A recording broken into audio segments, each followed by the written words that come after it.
Hello, everyone, and welcome to the Leadership Heart Podcast with Sandra J. Horton, the Growth Catalyst.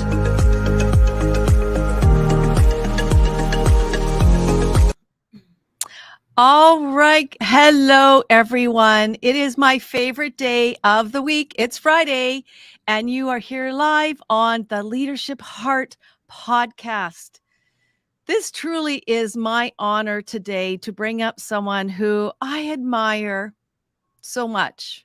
From my heart to all of you, this is going to be an ignited conversation today. And I use that word purposely because, on the Leadership Heart Podcast, we're about raising consciousness to learn, to live, to lead. And I want to bring up a beautiful friend, Dr. Yasmine Saad. Hello, welcome, beautiful friend. Hello. Hi, Sandra. It's so nice to see you. It's always my joy and my delight to be able to have any conversation. So I want to let the audience know who we actually have here, because Dr. Yasmine Saad has done so much for so many. And I have to read this because your bio is so beautifully eloquent in that not only is she heart-led, but she's a 2-time international best-selling author. She's a top-rated, we love being those authors, a New York City licensed clinical psychologist, international and global thought leader. And this is really cool. I love this piece, is that you combine ancient wisdom to cure modern problems. So let's lean in on that piece, because not many individuals with your background and your experience, your wealth, can do that. And importantly, you're able to help people decode their thoughts and emotions, leaving them more empowered and clear on their purpose. Like, who doesn't want to learn from this beautiful woman here? She's also the founder of the Madison Park Psychological Services. And this is amazing because I know you're amazing. You have, for over the last 5 years, been ranked in the top 3 best rated in your particular industry. And you do so much work. You're on NBC, CBS, Fox News, USA Today. Wow. Just wow. And I got so blessed to be able to meet you through Clubhouse. That's right. That was so awesome. Clubhouse opened so many doors for so many and so many connections. It really did open so many connections. Mm-hmm. And, I want to dive in because whenever I bring a beautiful guest on, the first question many people want to understand is, how did you get where you are? What was that moment, Yasmine, that your heart was ignited, that you said, hey, this is where I want to go. This is where I want to lead myself and, move yourself into into your purpose. So what was that moment that, really ignited you? Oh, what a beautiful question. I think a lot of us lose their path to find our way back to our heart. And so for me, it started very early. I was 16 and I was on a track to be very successful in mathematics. And I remember vividly going to a math test, and thinking, what am I doing? What am I going to do with my life? This is so not interesting to me. And thinking, well, what do I like? And asking yourself that question, because what you like is something for you. And so it's such an important question to ask.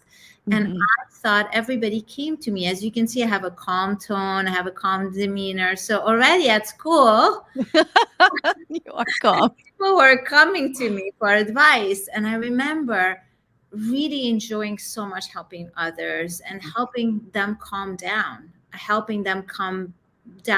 before taking tests. And so it came to me, I'm going to be a psychologist.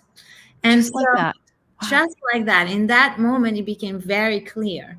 Now, like most of us, we figure out something deep within us, but the world doesn't always welcome that sometimes. It's true. And sometimes, so I had both the challenge and the supports in both of my parents in that way. And I think we all have it in different ways. And so my mom was like, absolutely, this is made for you. And my dad was like, have you lost your mind? A psychologist, you're going to listen to people's problem, you're going to go nuts yourself. Why are you giving up a career in business? You're so successful, you're so smart for this. And I think you want to decode people's message, and that's what my message to everyone is. People give you message and do not take them at face value. My father concern was about my own safety, emotional safety and financial safety. And I did listen because I thought, it's this advice is out of care, it's not out of harm. And that's really powerful. I want to say, Yasmine, I had a similar experience in that at one time, my brother is a psychiatrist, and I was working in the field in mental health, working with psychiatrists. So it's interesting how I'm sure my parents, my dad was a veterinarian, my mom ran the labs in Alberta. They must have looked at each other and said, why are both of my kids dealing in the mental health field? Because again, it's that service, that commitment. There's something there that you have to listen to, you have to lean into. And, so you're having these moments, you've had a very early clarity. Not everyone has that clarity early on. So can we dive into, you listened to yourself in face of others speaking to you. So do you have any strategies for individuals who are looking to really inspire themselves to step into their truth, into their purpose and passion for our audience? Absolutely. The first step, the requirement you need to have is a belief that your desire, your emotion are actually a guide, not necessarily to be acted upon, but they are a guide. A lot of people believe desires are dangerous. They can lead you to negative path. A lot of people believe emotions are dangerous, but they're actually guide. Like I always say, like when you're frustrated, it's because you desire something else. There's a guide in it. So don't go and vent your frustration, but listen to, okay, what is it saying to me about me? So the first prerequisite to anyone is to understand, what is my desire? And the desire is always an inner desire. A lot of people focus on external desire. Like, for example, if I desire to have beautiful paintings, what does it mean? What it means is I'm interested in a place of balance and beauty, and it's what I need within. So it's always decoding the desire as a sign of something within. And so most people who do not have the clarity is because they do not believe that desire and emotion could be guide. They shut them down and they go with the mind and they go with, well, what will make sense to me? What is safe? What is financially feasible? What is logical? And unfortunately, our heart is much bigger than this. And so we really limit ourselves when we think of it from the mind. So I encourage everyone to decode their desire as a path forward. So powerful. I love that. And you're doing some exceptional work. And I'm going to make sure I say this multiple times because I know you have an exciting program coming in January to help people actually do that. So can you just share a little bit about that? Because I want to make sure I get this a couple times in the show, because I think it's very important that there are these opportunities to start to decode our own emotions. And as an emotional intelligence practitioner, I'm all about emotions and being able to do that. So, what are you doing to help people kind of lean in to identify those emotions now that they're starting to listen and they want to learn more? So, can you share with us? I want to make sure we do that. Absolutely. So, there's several steps you want to engage when to decode your emotion. First of all, your emotion are never to be taken at face value. So if you think you're not good enough, it's not that you're not good enough. However, that thought enter your mind because you believe a kernel of truth in it. So the way to decode is to understand, well, what's true about it? And to understand that where you are today is not where you want to be. And so you made yourself, the whole self, not good enough. because there's something missing that you want to get to. So, can you connect to rather the desire where you want to go? And can you see that your method right now is a kick in the butt to move forward? And like that, you have in just one thought your present, the future you want to go to, and the method you're taking. And with that, we can see the negative about that method too, which is if you say you're not good enough, you're making the whole thing a kick in the butt. You're forgetting all the good that you have, and we can rebalance, and you know. So, what I tell people is in order to decode your thoughts and emotions, think about what is true about it for you and what are you neglecting in that truth. So, always like have your lawyer hat. You believe this. Put it on. Yes. Instead, what is the other side? What are the arguments against the for the other side? And then once you have those, wonder why did you choose the path you chose to think that? Because it's your method forward. And is that method really going to lead you where you want? And if not, let's change path. But that's how you can discover where you're at, what you do, and what you want your better future through decoding your thoughts and emotion. Wow, that was like gold dust just sprinkled right there for all of you who are listening or will be listening later. Thank you, Dr. Yasmine. The importance as a leader in terms of being able to show up is so key. And what I'm finding in working with individuals, and I'd love to hear from your experience, because perhaps you deal with people who've gone down that continuum. They haven't listened to their heart, they haven't tapped in, they've been overwhelmed, overworked, and now they're kind of coming to you for burnout. So do you have any ways, tips, strategies that you're helping people to kind of be able to pull back, whether it's mindset or it's the integration, because I know you do this so amazingly with the Eastern meets Western. Can you help us understand what is that beautiful sweet sauce? What is it that you're bringing that we can, maybe unpack a little bit here? I'd love to learn a little bit from you. Thank you. Yes, that's such a wonderful question. Thank you so much, Sandra. So basically, I teach people how to decode where they are. So right now, burnout. If you're at a place of burnout is a consequence of something. And so you want to think what burnout requires. Burnout requires a lot of action, a lot of effort. So what it means is that you believe in effort and action and push to get where you want to be. And the danger of that is that you won't allow yourself to just flow. You won't allow yourself to pause. You won't allow yourself to take a break because you believe in effort, action, and push. So, in the result is the solution in some ways.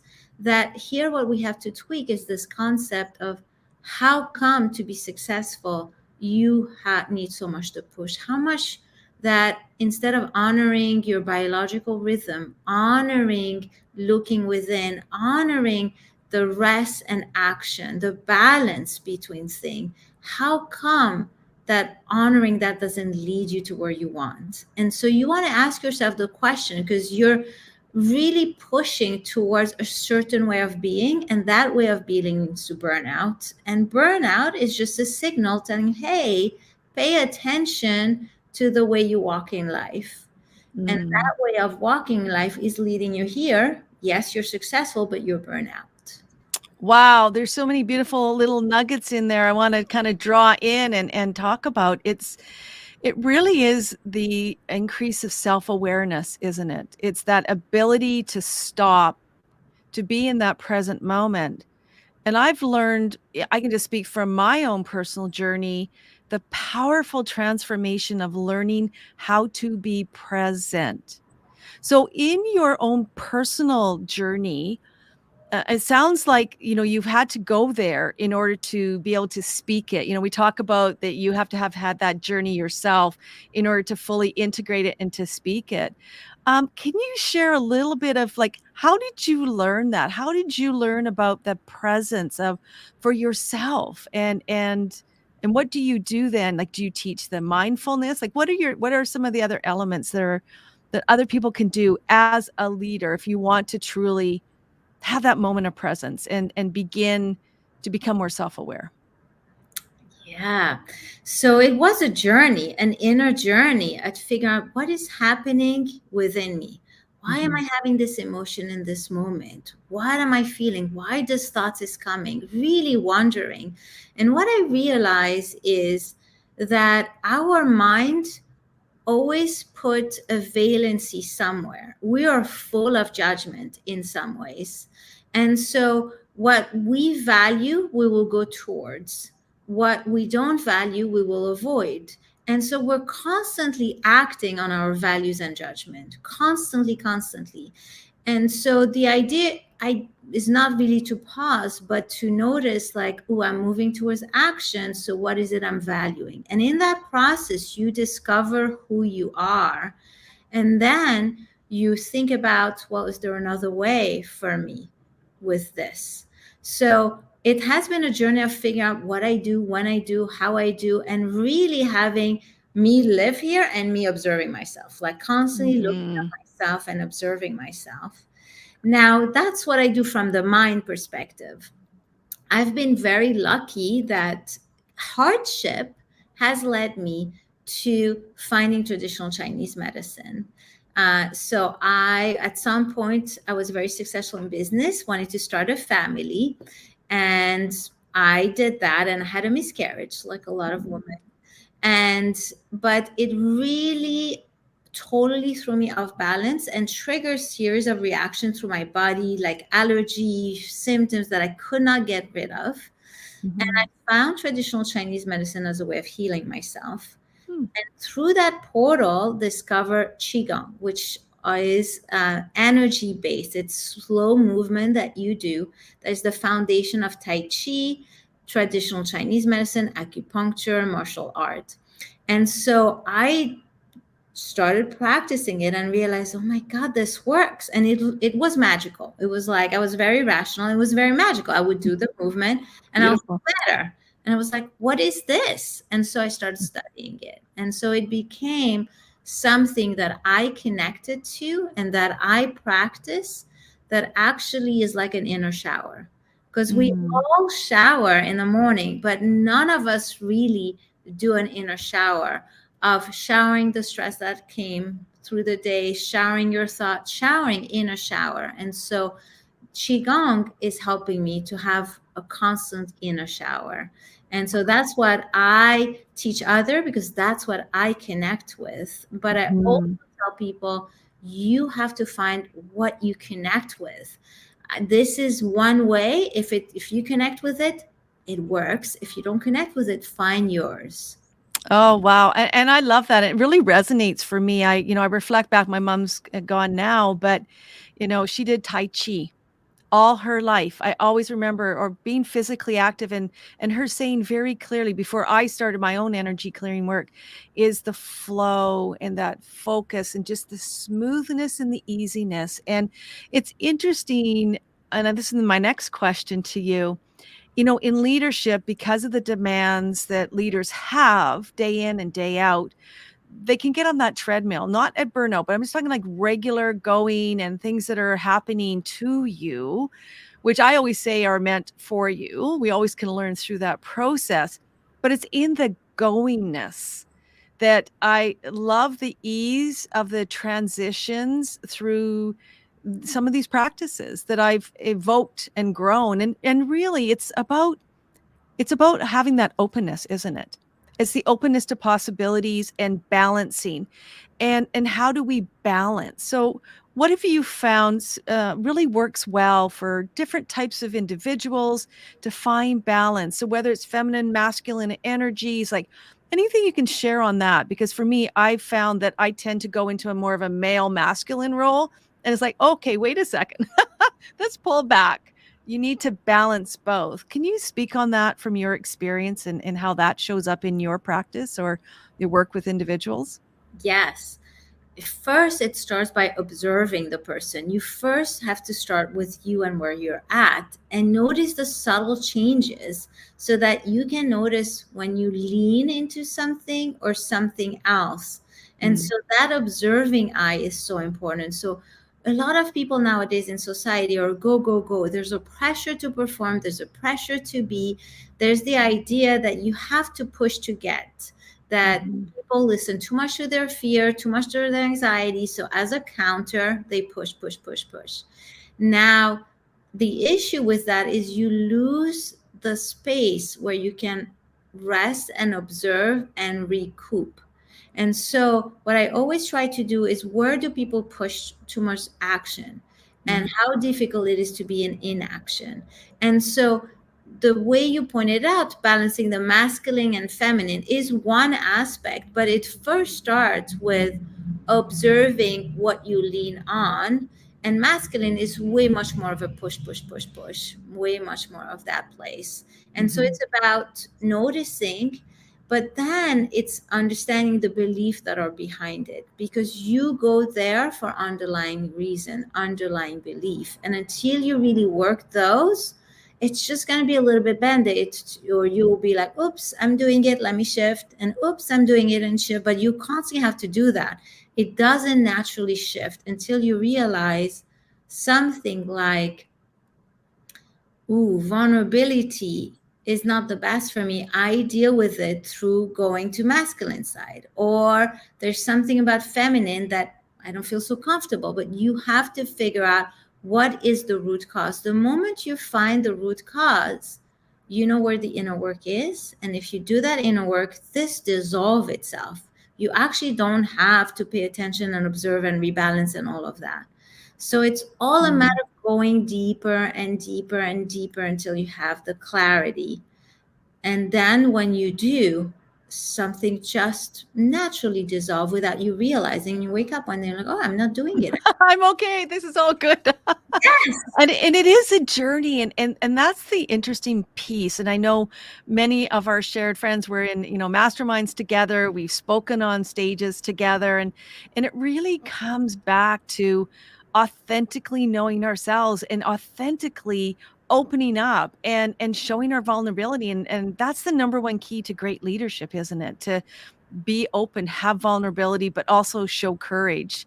So how are you showing courage for yourself now? Because I know you're always out there. You're vibing high. You're doing some wonderful work in your purposeful, bringing in new psychologists into your team. So how are you showing courage to, as I say, that leader? That's the third L, right? The first is to learn, to live, and then to lead. So how are you showing courage to lead yourself and your teams forward?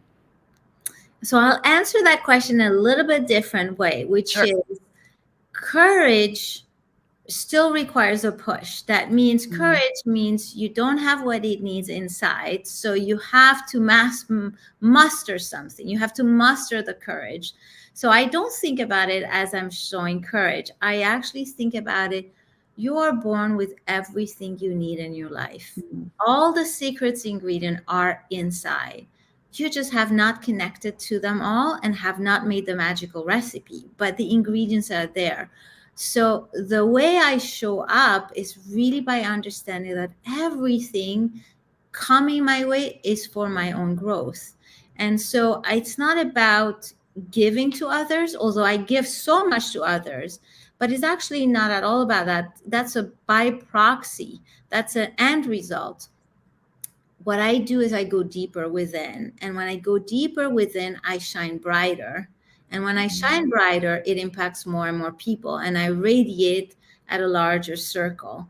So the way I like to think about it, I like to think I just have to be me and see the beauty in me, in all mm, of me, in what my mind will judge as negative, in what my mind will say negative things to, but really see the beauty. And when I do see the beauty within, I see the beauty of everything outside. And it just naturally, there's a natural flow.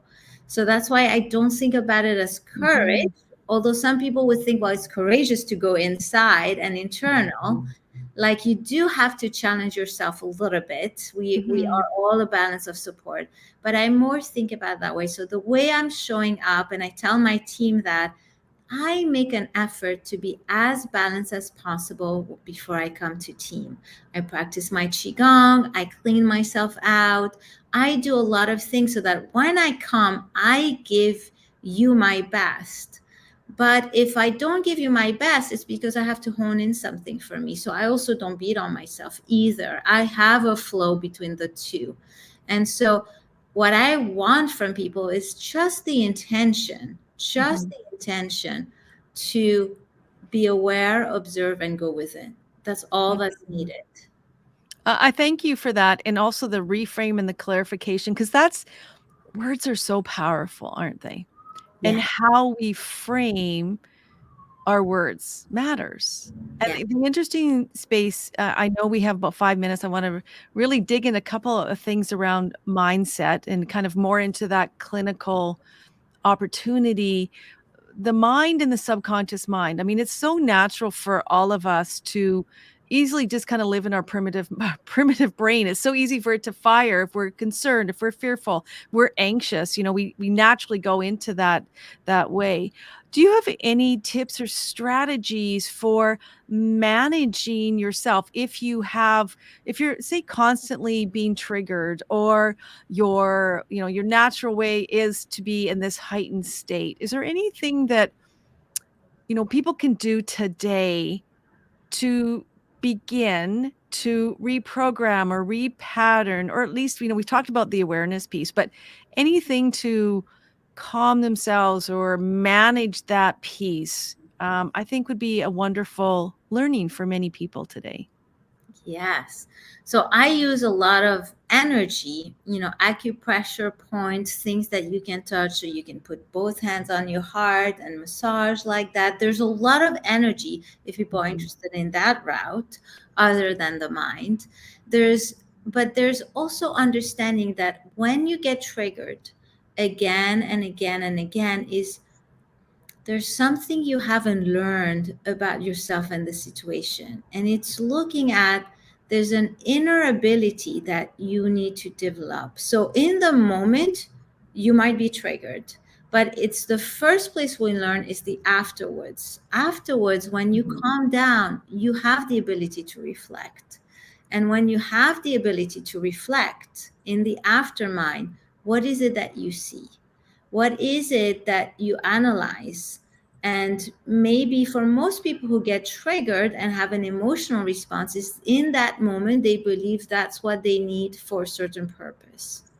And so figure out what is that purpose and can you achieve that purpose differently. So for example, if you trigger me and I start shouting at you, is I believe that shouting at you is how I will get my purpose met. And maybe it's to have you be quiet. And so some people use that. And so therefore, is there another way to have the person be quiet in that moment that doesn't require that?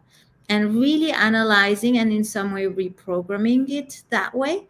But in other ways, what you can do, and some people have that, is by giving yourself statements that it Mhm. just is perfect the way it is. And so when you start saying statement like it's just perfect the way it is, you will not be as triggered because you'll be okay, it's perfect the way as it is. And so there's an acceptance and a peacefulness because most people fight. It's not what you Mhm. want, so you fight back.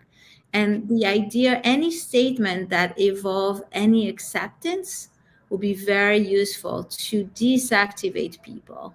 Mhm. Wow, that's so beautiful and powerful, and I thank you for, sharing your wisdom, sharing your expertise, with the audience today. And I know we're almost at the top of the hour. I'm like, "Oh, darn, it's so fast." In kind of wrapping this up, do you have 3 top strategies or tips for leaders, individuals who are aspiring to be leaders, to really ignite their heart so that they can stand in their own present, have that leadership heart with all that the integration of your Eastern, Western, beautifully philosophies? What would it be? Are there maybe three strategies, three tips that you'd love to offer? The biggest one is love. Love heals everything, True. self love. So it's, fostering an eye for the beauty in everything. And it's very hard when our mind judge, but it's trying to see what is the beauty in here, what is the beauty for me in this, and constantly asking oneself that question. You will live in a beautiful world, you will radiate, and you will be more in touch with the beauty within. So that is a very important and big lens. Love the beauty within. And the other is really trying to achieve balance in life. And balance doesn't have to be, oh, I push, now I have to rest. Maybe you push for a week instead of just pushing for one day. But then after that week of push, how much rest do you need? So the balance is through time and Mhm. seeing a bit, where do we stand and where do we burn? But I know we're about to end, but I feel you have so much wisdom. And I want to know that of your wisdom that I know on your question about taking people down and reprogramming. I know you do a lot of that. So I want you to share a bit of that wisdom, because I think you will add so much to what I said. I love you. Yes. I love it. It's so beautiful. Like I said earlier, we get to share the stage and we have so much fun. And I thank you for allowing me to ask you all these questions, because I know you always like to ask other people questions as well. And, for me, it's really listening to my heart signals. And Mhm. through that journey, and I call heart signals, is when we can truly get inside ourselves, when we just make the choice now to choose, to be Beautiful. open. And as I always use that word, courageous, because for some it can be very courageous. For others, it gets so easy. And with simplicity, it just becomes us, because we're so used to tapping within. But the first step is today is to make that choice, to tap in, to listen to yourself, to really learn who you are. And what I admire most about Dr. Yasmine Saad is she's listened even at a very young age. She listened to herself. And irregardless of what was going on, you had self-trust. And for some people, they may not have that. So the solution for what I have found is to just begin to have that courageous heart. Tap within, listen to yourself. What are you saying? Reframe how you think, how you feel. And as I'm doing my beautiful NLP work that I'm doing, it's like, how can I see what I need to see? What do I need to hear? What I need to hear, and feel fully.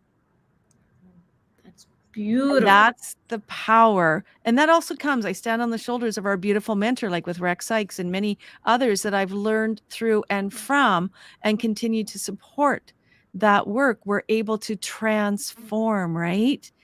We're Mhm. not just single entities, we are connected. And I think for many individuals, that's the key, is that connection piece that you talked about. Because life can come so easily if we stop fighting, we Yes. surrender. Connect to the heart, to the mind, to a higher calling and consciousness. And that's how I've been able to transform. That So, is so beautiful. Beautiful words, Sandra. well, thank you again. And Yasmine, Dr. Saad, I'd love for you to please share with us, what was that beautiful opportunity for people to come and see you in New York, or perhaps it's online, isn't it? I'm not sure. It's going to In- be virtual. So Okay, I'm virtual. very excited. In the new year, after your New Year resolution, 12 weeks, 12 people, 12 weeks with me on decoding your thoughts and emotion. And we're going to go through panic attack, anxiety, depression, perfectionism, guilt, imposter syndrome, burnout, all of the big ones, perfectionism, and I'm going to help you decode them and see really what's underneath them and what's the inner message that they have for you. And once you learn how to decode them, life will be changed. You'll never have the same relationship to your emotion. You'll be able to really understand what is needed in that moment when you have those emotions. And the reality, those emotions will vanish because you got the inner message. Oh, I love it. And how do people contact you if they want to get a hold of you now? What's your website? The best way is madisonparkpsych.com or dryasminesaad.com. Both websites are valid. One is my group practice, one is my own individual. And if that's too complicated, just Google me. You'll find my name. If you You will find her you'll find on me. all the top stages. Yeah, you'll find me. So Oh, what a delight. Thank you from my heart to your heart to, all those who may need that message today, the hope, the belief, the understanding that we do not have to be victims or codependent on our past circumstances. Choose the way forward. That's why, for me, my purpose and passion, why I bring this Leadership Heart podcast, is to connect with people like yourself who are doing this great work, who are leading the way forward, and all of us can lead the way forward. beautiful. So What a thank you.